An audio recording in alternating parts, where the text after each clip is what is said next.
Hey, John here with Symposium on the Sea. I got a special episode today. I'm interviewing my friend Cam Breton, and I'm telling you what, he knows a lot about health and fitness, and we're going to learn a lot. Stay tuned.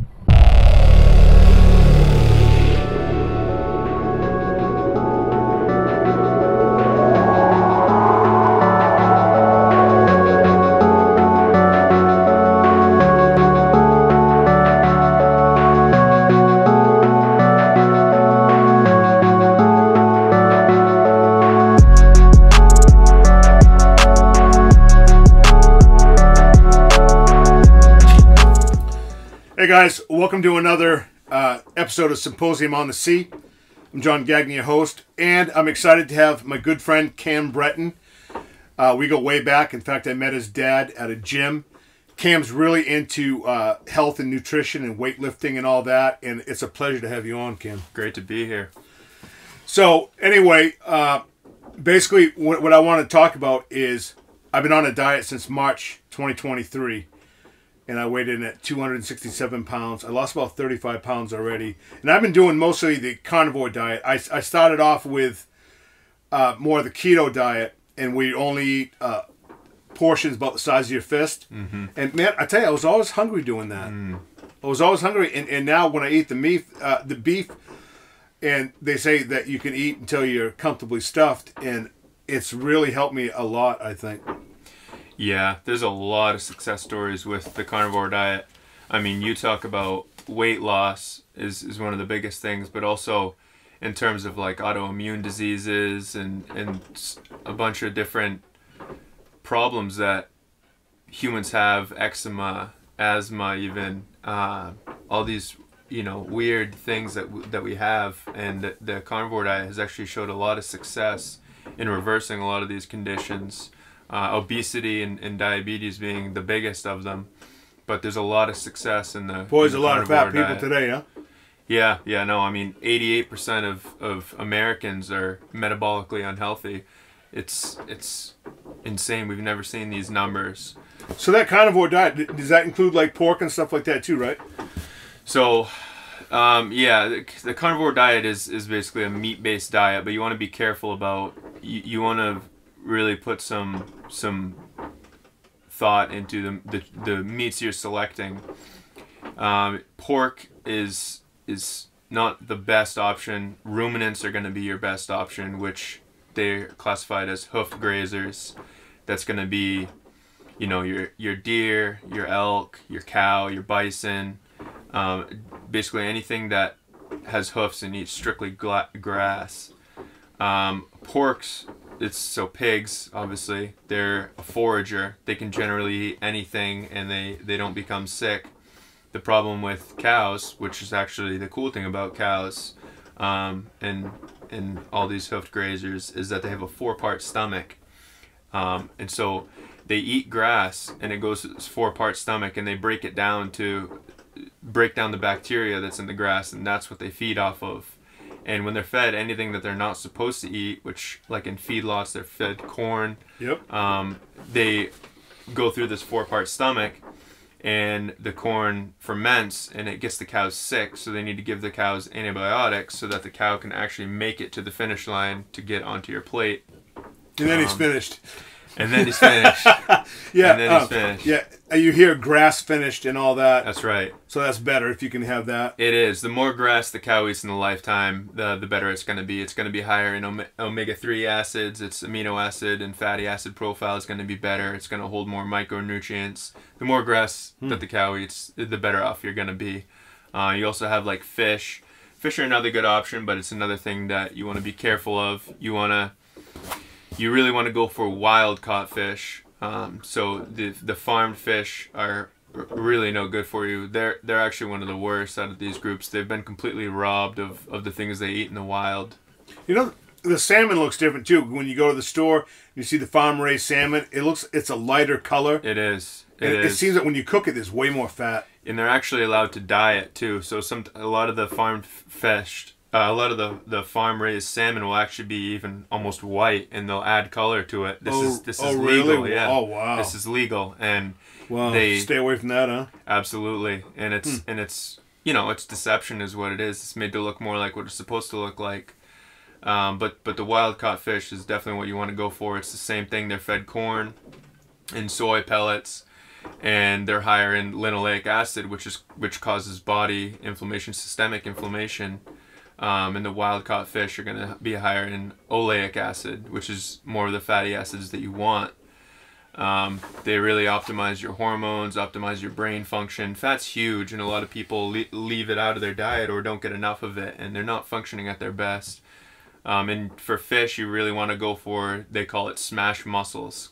And what that comes down to, so the S stands for sardines, the M stands for mackerel, the A is anchovies, S is salmon, H is herring, and obviously mussels. So that's what you want to stick for. And the reason for that is because you want to stick to about the size of a fish that can fit in your pan. The bigger a fish is, the more fish that it's going to consume, and the bigger fish that it's going to consume. Because there's a huge problem with heavy metals and toxins in like fish. swordfish and stuff. They're big, and swordfish, tuna, sharks. They all carry a lot of heavy metals and toxins because they just consume so much in such large fish, and it takes an insane amount of time for these fish to metabolize these toxins and heavy metals. The only way to do it is time. There's no process that you can diminish these heavy metals and toxins except for time. And by the time they get on your plate, put it this way, it's not enough time. And that's why you want to go for a pan-sized fish, because the smaller fish are going to eat other smaller fish. They're going to eat little things off the bottom, plankton, all these little things that are not going to be harmful to your body. What about shrimp too? Shrimp and squid. So those are fine, but again, you want to. Those are going to be better options than your tuna and your swordfish. But there's a huge problem with them too with farm raised. It's really hard to get wild caught shrimp. And you definitely want to get wild caught because they're eating what they're supposed to, not corn and soy pellets that are gonna end up inflaming your body, and they're completely robbed of nutrition in comparison to the wild caught fish. Same thing with chickens. They can feed chickens anything, and they don't really get sick. But chickens are injected with a lot of growth hormones so that they grow bigger and faster, so they can get them out of the farm quicker, which is a huge problem. So they make more money. Heck with your health. Exactly, right? Exactly, because it's ignorant to assume that these things they put in our food are not going to be passed into our bodies. Our bodies are replaced, some parts of our bodies in weeks, months, years, but after many times throughout your life, your whole body is going to be completely replaced, and that's a direct, your food plays a direct role into how your body replaces itself. Well, how come we don't stay young? We don't look young all the time. Yeah, that's right. You look at people so another one of the cool things about the carnivore diet, that one of the phenomenons is people will see a lot of their gray hair go away. Huh, wow. Yeah, the more meat that people eat and the stricter they are with it, they'll see a lot of gray hair go away. And your skin, I mean, it's loaded with collagen and B vitamins, and meat is essentially, especially red meat. It's nature's multivitamin. There's so much in it. It's so packed with micronutrients, and the reason why you feel so full off of meat is because there's really two things your body's looking for when you take a bite of food off your plate, and that's amino acids and fatty acids. So red meat, especially the fattier cuts, is going to be higher in fatty acids. But it's the amino acid in beef. It has the best amino acid profile for what we need as humans to keep our bodies in tip-top shape, to replace our muscles. What about organ meat? Organ meat is awesome. It's even higher in the micronutrients we need. Like liver? Liver's the best one. Heart's really good. Yeah, you should include organ meats if you can. I know, some people don't like it, and I found out there's this farm near the house, and they kill off their older cows. Yeah. And so the liver is coming from the old cows, and man, I cannot stomach that. But when you go down to Hanford or your grocery store and you get liver, it's from younger ones, and it's a lot better. I can eat that. But the heart from those older cows are good. Yeah. I can eat that. Yeah, organ meats, man, they're Do you eat organ meat? So nutrient dense. I was eating a lot of liver for a while. I've kind of taken a break. Liver is usually the one that I go for. Sometimes I'll eat it raw. Sometimes I'll cook it. Eat it raw? Oh yeah. Yeah. That's nuts. Yeah. I like this guy, but raw liver. It's Dude, how do you do that? The texture's crazy. Are you serious? Yeah, I don't eat too much. It's usually a couple ounces when I eat it raw. It's a very small portion. And right. It's not something that I don't particularly enjoy. It's not my first choice. What is it, chewy or what? I mean, yeah, it's weird. It's a weird texture. It's chewy. It's kind of spongy. It's different. It's definitely different. Wow, man. The texture's better when you cook it for sure, and the taste too. I don't try to cook the crap out of it. I just yeah. No, I've eaten a lot raw eggs. I've eaten some raw beef and whatnot. I mean, you cook it and it loses some of the nutrients. I'm not saying that to scare anybody. You're not losing much, but sure. It's also more convenient to just pull something out and not have to cook it. I was eating it in the morning before work, so what I would do, I would just have about 2 ounces, and I'd have them all in the freezer. I'd buy my a couple pounds worth, keep them in the freezer, put it in the fridge the day before, let it thaw, and then that morning I would just eat it before work, just for convenience. Huh. What about let's see. Yeah, so when I cook my meat, I like to have it medium. Yeah. So a little less. And okay, so what about cheat days? Because I look forward. What I do is I take Friday night and Saturday night, and I'll have a cheap meal. But I could have desserts. I could have alcohol, carbs. Yep. And then what I'll do is I'll either fast the next, like I haven't eaten anything today. I ate something last night. Yeah, me neither. And I haven't eaten at all. And I'll probably have beef tonight. But what's your thought on cheat days? I have mine like religiously every week. Yeah, so I definitely, I want to enjoy life, These chocolate and stuff. Right. So these things I kind of consider as like recreational drugs, so to speak. Right. Like alcohol. It's. I'm not a big drinker, but these things you do want to enjoy every now and again. I don't have set days for my cheat days. It's kind of wherever I feel like it, and I have them more so in the winter. I don't mind bulking up in the winter, so some extra calories I don't really worry about. In the summer I kind of have them less, and I keep track of my calories and also what I burn. I have a wearable, so I can kind of, when I go overboard. Wearable? Yeah. It's good for the government, can know all your information. I wouldn't have one, but hey, he can do what he wants. I just keep Fitbit, it. To, is that a Fitbit? It's a Fitbit, yeah. Yeah, sure. Yeah, I just have it to track kind of my main health metrics, but and then when I go over excess, That's a big thing about calories, government control. But yeah, right. Yeah, but no, when I go over excess in calories, I kind of just How does that know when you go over excess calories? So it tracks what I burn, and then on my phone I have an app to track what I eat. On a regular day, this time of year, I'm eating about 2,500 calories, and I just know that based on, because I eat 2 pounds of meat and then 2 quarts of raw milk, and that's essentially my diet in the summer. Anything extra is basically extra calories, and when I go excess, I just work on burning that off. And like I said, I don't have cheat days. It's kind of, certain circumstances, if I'm out with somebody and I feel like it, or sometimes I don't, but I don't have a set what my idea, if you're 80% following something, you're gonna get most of its benefits.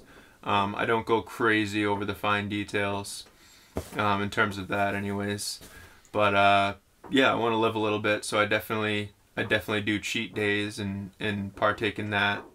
But it's still the foundation of my diet is meat based, and I think that's what everybody should really have as the foundation of their diet. I'm not saying that carnivore. Yeah, but they said, you hear all the time the government tell you don't eat too much red meat, it's bad for you, and now you're saying that it's good for you. I believe it's good for you. I'm just throwing that out. Yeah, so there's no control studies of people on a carnivore diet. There's absolutely no control studies. What the government does is they handpick people who they select.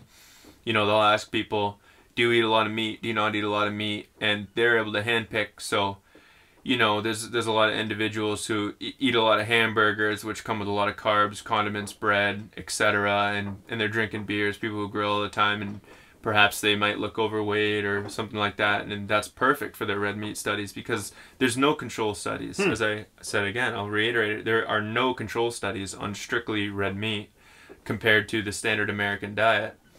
And the outcomes, I mean, you look at, they push the whole cholesterol agenda as well. Cholesterol isn't a huge problem based on, I know it's going to be controversial, but based on the data, cholesterol is not a huge issue. They've done studies with people with high cholesterol, high inflammation, low inflammation, high cholesterol, high inflammation, low cholesterol. And the group with the worst health outcomes is going to be low cholesterol, high inflammation. So what it tells you is that systemic inflammation is going to be a bigger player in your health outcomes than cholesterol is. And systemic inflammation, that's caused by high triglycerides, consuming the wrong fatty acids, just improper diet. I mean, there's so many overconsumption of alcohol. So, did we talk about oil? Because I heard that oils are bad for you. Yeah, so you want to, that's another thing. They say, oh, stay away from animal fat, stay away from butter, stay away from... Yeah. Is that right? Yeah, so basically, no. So basically, anything our government tells whatever us... they say the opposite? Yeah. No. I mean, not always, Yeah. but a lot of the times it seems to be true, and they'll call you a conspiracy theorist. Throw or away the whatever, butter. and, Yeah, no thanks. Yeah, so you want to use oils that are solid at room temperature because they've kind of done research on all kinds of oils. And the oils that are least destructive on our body, that are healthy for us, seem to be solid at room temperature. So you look at coconut oil, butter, ghee, beef tallow, all these are solid at room temperature. All the vegetable oils and the seed oils are not solid at room temperature, and they're higher in linoleic acid, which plays into the systemic inflammation we were talking about. You want to stick to this. Olive oil. It's a better option than the vegetable and the seed oils, but you want to stick to it's best to stick to oils that are solid at room temperature. You know, your avocado oil and, you know, your olive oil are going to be better options. They're lower in the linoleic acid, but the seed oils, the vegetable oils, the shortening, they are way high in levels of linoleic acid. They cause a lot of inflammation, and they have a lower smoke point, so they break down and oxidize in the body at a lower temperature. So when you're searing your meat, you know, your butter, your coconut oil, your beef tallow, these aren't going to break down and oxidize in the body when you consume them. Whereas with the vegetable oils and the seed oils, they will, and they can cause a lot of harm as they oxidize in the body. Those French fries, like the McDonald's says, oh, we cook everything in vegetable oil. Bad, yeah, huh? Yeah, it's all bad. Yeah. Someone says it's like smoking like a couple packs of butts. It is. Having a large fry. Yeah, they've shown that. Yeah, having a meal cooked in vegetable oils is very close to smoking. The health outcomes, that's if nuts, you do it consistently, it's close to smoking cigarettes. Yeah, it is. Wow. And when you're low on, that's another thing. When you're low on your omega-3s, it's comparable to being a cigarette smoker. Huh. I mean, these health outcomes don't lie to us. Do you smoke? I don't. No. Joke. I knew he didn't. So you were saying when we talked on the phone, you were saying about sleep. I've heard that you needed sleep and stuff, but yeah, sleep is huge. I know I get less because I'm older than you. I'm 57. You're what, 25? Yeah. Yeah. So there's four main staples of sleep. They call them the macros. It's QQRT. The first Q is quantity. So you want to aim for, they call it a sleep opportunity. So the time that you lay down in the bed to the moment you get off it in the morning, you want that to range from 7.5 hours to 9.5 hours. Wow, that's a lot. It is. Do they say any age range or any age range, or is that just throughout everybody? It's everybody, because you actually get less efficient as a sleeper when you age, and it's not that you need less sleep; it's that your sleep is more easily disturbed, so you wake up more. You wake up, get out of bed earlier, go to the bathroom more. That's what I do. To the bathroom more. Yeah. So the 8.5 is obviously where it averages out, and then if you look online, it says 7 to 9 hours, but that doesn't include, you know, the sleep opportunity, they say it's because when you lay down, you're not going to, most of the time, you're not going to go right to sleep. So it's to include that. And also, during your sleep, there's 5 stages of sleep. In between, every time you switch between a stage, you actually come into consciousness for a few seconds, and that adds up through the nights to a few minutes of wakefulness. So that's why they add a half an hour to this sleep opportunity. And then you dive into the next cue, quality. There are so many things that play into the quality of your sleep. You know, you look at caffeine's probably the biggest one. You really want to, the half-life of caffeine is 5 to 6 hours, which makes the quarter life of caffeine 10 to 12 hours. So you really want to try and cut out caffeine. You really want to stay on the other side of the quarter life, and it doesn't seem to be too destructive on sleep. You look at, so if you can do the math too. Like usually they suggest 1 to 3 milligrams per kilogram of body weight for caffeine, and that's because you can metabolize that by the time you go to sleep. When you overconsume caffeine, it's actually really destructive on your kidneys, and obviously it's disruptive on your sleep. Nicotine, the half-life is 2 hours, making the quarter life 4 hours. You really want to avoid that before sleep. Yeah, heck with that. Yeah. Avoid that altogether. Yeah.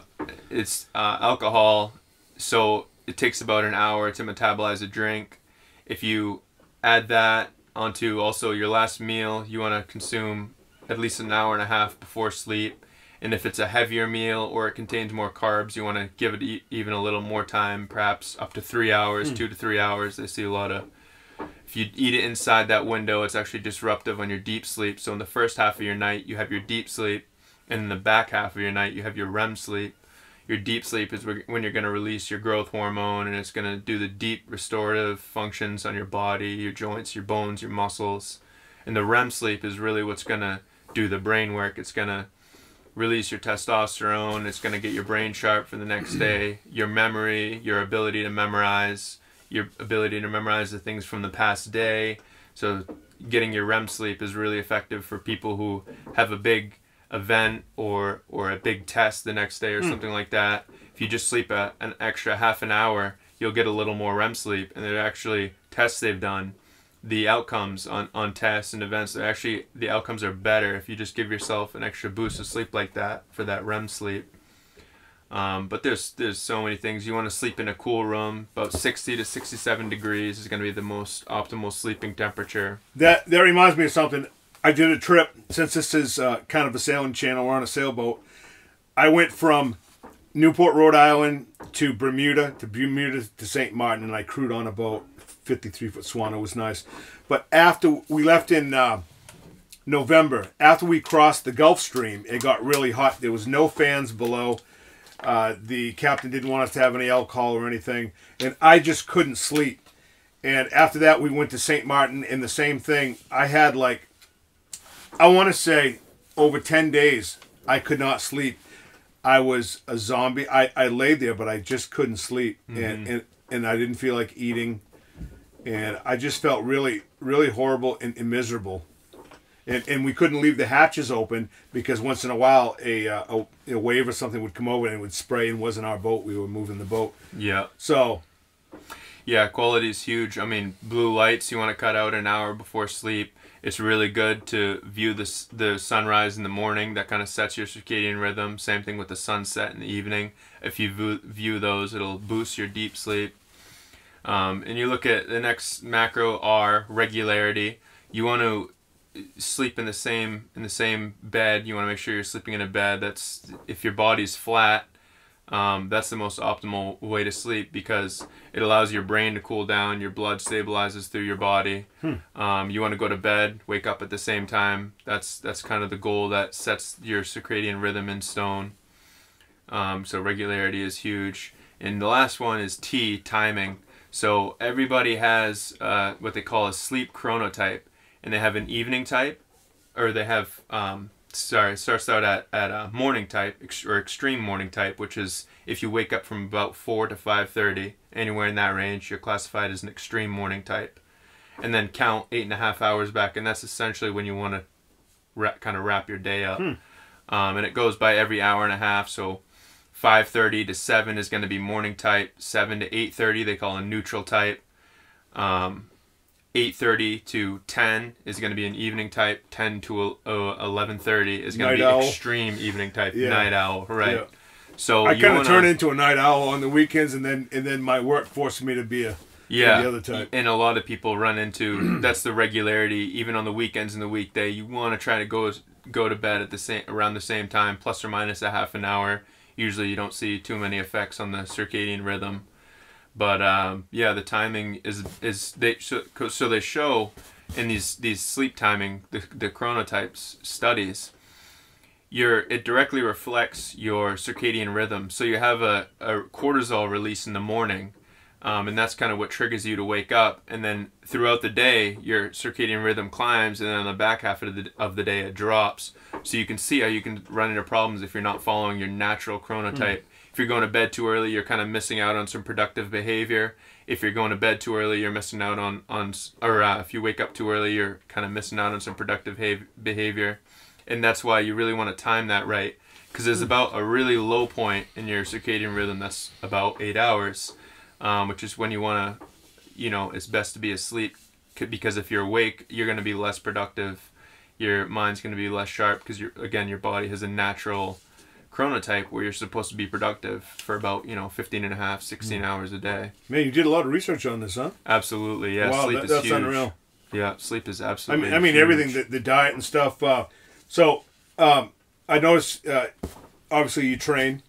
I've been doing weights mostly, and in the wintertime I was doing the stair step. We have a stair step. I do like 45 minutes, sometimes an hour. Excellent. But now that it's good weather, I will walk, but always doing weights. And my son's, he's 15 and he's getting very strong now. Yeah. But tell me about the weight training.